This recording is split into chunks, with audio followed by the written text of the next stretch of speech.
Welcome back to Steel and Vance. Boy, this one's close to my heart, Linda. Yeah, we're talking about infertility because in Canada, the fertility rate has dropped to a record low. I think in 2020, there's a couple of different reasons for that. Part of it is because women in this country are delaying trying to conceive. You actually had to go the IVF route yourself. I did. I went through 2.5 years of infertility treatment, and my miracle is the kid that I talk about all the time, my IVF baby. So I've been on this journey, and before my journey began, I'd had multiple losses. I had multiple miscarriages, early miscarriages. Sorry if it's triggering for anybody, but the more you talk about these things, the more others will bring up their journey as well. And knowledge is power, especially when it comes to fertility, which is one of the reasons why we're having this conversation, because it is so important for people to identify. What I didn't know as I was awaiting, I got married later in life. I was in my 30s and I thought, oh, I'll just have kids then. And then it was like, oh, wait a second. Next thing you know, I'm not having a child until I'm, Not so 40 years old. Was not my plan. But Yeah. so I called actually Dr. Al Yuzpe, who's the co-founder of Olive Fertility Centre. He's joining us now as our guest, Dr. Al Yuzpe, who, thank you for doing this, first and foremost, my friend. I appreciate you. Jody, it's always a pleasure. I remember the first time that voice answered the phone. I got to talk to somebody who is the foremost scientist, the leader in this country when it comes to infertility. And you and I had a conversation on the phone, and you said, don't waste any time. Get in there, get yourself checked, check your hormones, find out what your egg production is like, get at it. Because there I was at 36 thinking, and you were like, no, 36 is late, people. So let's talk a little bit about why in Canada we're seeing fertility rates plummet the way we are. Well, you hit the nail on the head when you said that women are delaying fertility. And there's nothing wrong with that. I mean, women want to have some stability in their life. They want to be able to have some degree of financial stability, marital stability in many cases. So women are delaying their fertility for that reason. But there are medical conditions that arise that can affect fertility. And we know that 1 in 6 couples will have difficulty conceiving. That doesn't mean that they won't conceive, but we live in an instant gratification society. Everybody says, I want to be pregnant this month, so I'm going to have intercourse, I'll get pregnant this month. And that doesn't happen. And so we have to draw a line and say, look, if you've gone this length of time, depending on how old you are, if you're under 35, if you've been trying for a year and having regular intercourse and you haven't gotten pregnant, you better see somebody. Right. Because number one, there are two people in the equation that when you're trying to achieve a pregnancy. One is the female and one is the male. And fertility is a common problem too. And so there are things that affect the female and there are things that affect the male. Right. We don't think about the male so much, but there are men that are exposed to toxic chemicals. There are men that have been exposed to radiation. There are all kinds of reasons why the male may have a fertility problem too. So Right. if you haven't conceived and you're trying to conceive in a reasonable length of time, you should seek help. Let's talk about some other groups of people that you might be seeing more often these days, like singles who think, you know what, I'm not going to get married, but I want to have a family and I'm going to do it by myself. And also, presumably, the LGBTQ community. That's a great point. When you talk about for the frequency of fertility problems, we see a lot of patients that don't have fertility problems because there's a problem.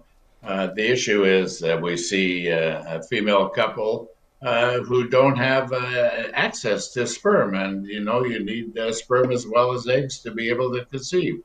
Right. The LGBT community is another community. We see now many women who are realizing that advanced maternal age is an issue and they want to preserve their fertility. So a lot of patients we're seeing don't really have a fertility problem that you can identify today, but they're either lacking one of the ingredients to become pregnant or they're worrying about their fertility in the future.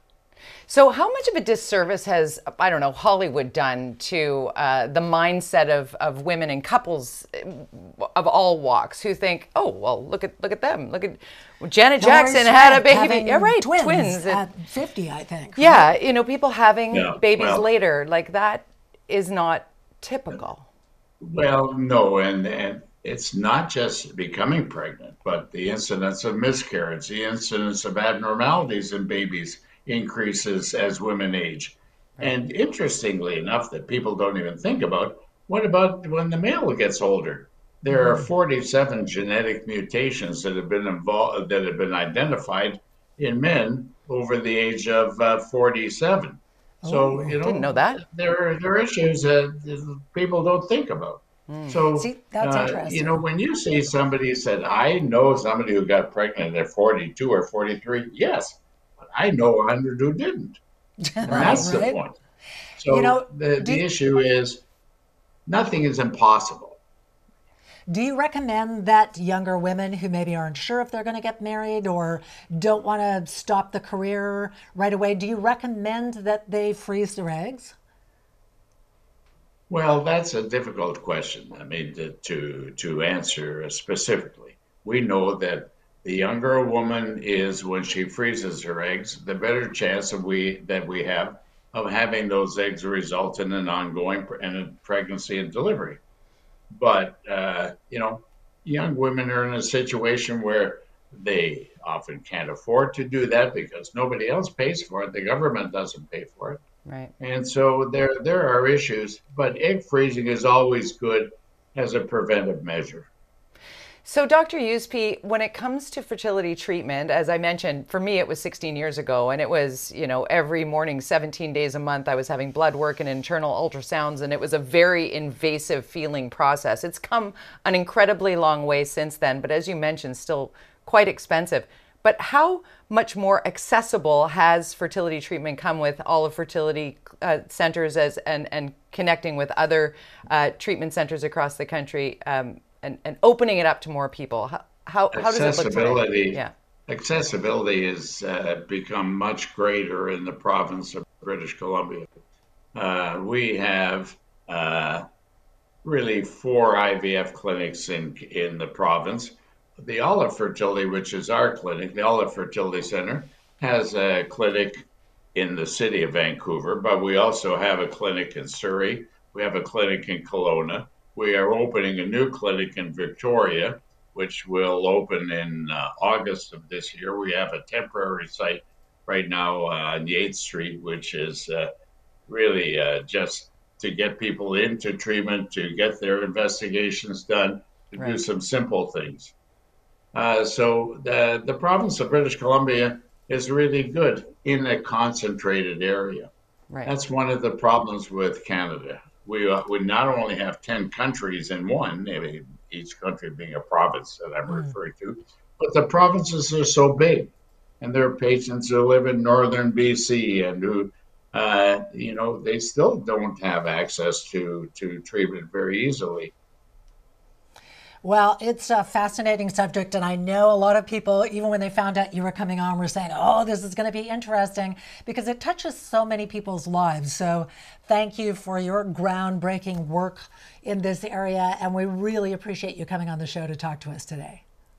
Well, I appreciate your asking me. I've been doing this for 52 years, and I just want people to know that we can help them. We can do things so much better now than we used to be able to do. Even when you were our patient, Jody.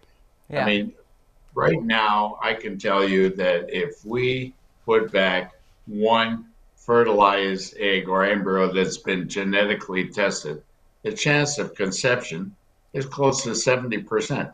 Wow. We used to put in 2, 3, 4 embryos, and we're happy if we had a 25% pregnancy rate. Absolutely. So I encourage people, if they're not getting pregnant, don't wait. Yeah. Go and see someone. That's the advice you gave me some 17 years ago, Dr. Al Yuzpe. I thank you for your time. OliveFertility.com for more information. Thank you so much. Thank you.